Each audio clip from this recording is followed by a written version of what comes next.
哇，級數好勁啊，停唔到添。咁樣咧，咁中學時期拍拖咧都冇乜嘢好做嘅。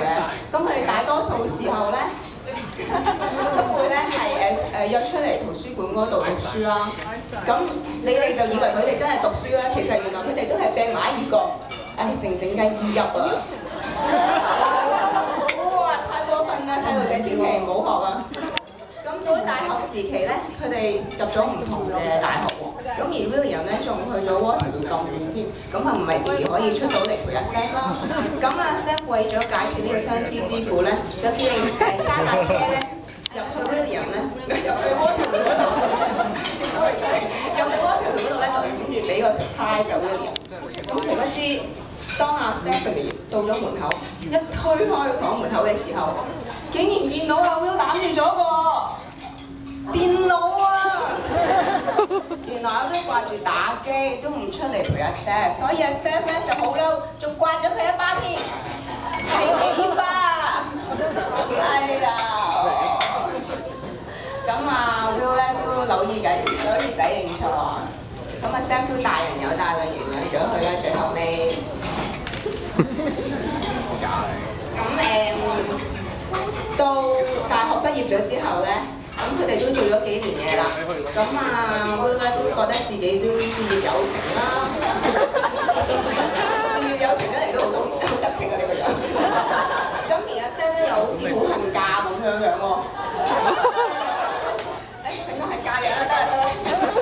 咁所以咧，阿 Will 咧就決定帶 Stephanie去迪士尼裏邊Cinderella Castle 裏邊嗰間餐廳嗰度咧求婚啦。咁當佢哋喺度鋸緊扒，而阿 Steph 照緊嗰嚿牛扒嘅時候咧，突然之間，照到粒硬硬地嘅嘢喎。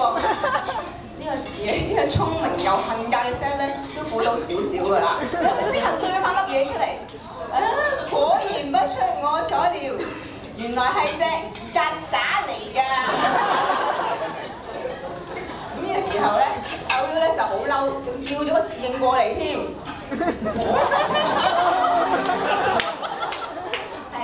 先生有咩幫到你啊？曱甴啫。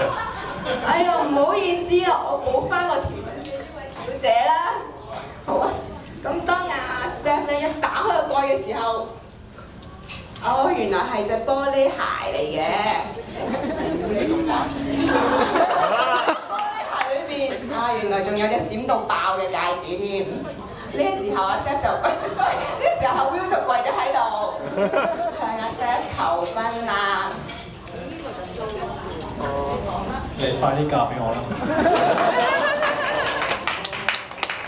諗下先啦，睇下隻戒指有幾大先。夠唔夠大咧？可以考慮下嘅。OK 啦。咁阿 Steph 都好感動啦。仲喊到收唔到聲添啦！呢個時候阿 Will 唔知點算好，所以就攬住 Steph 一齊好開心咁喊啦！呢個時候全餐廳嘅人都拍晒手恭喜佢哋。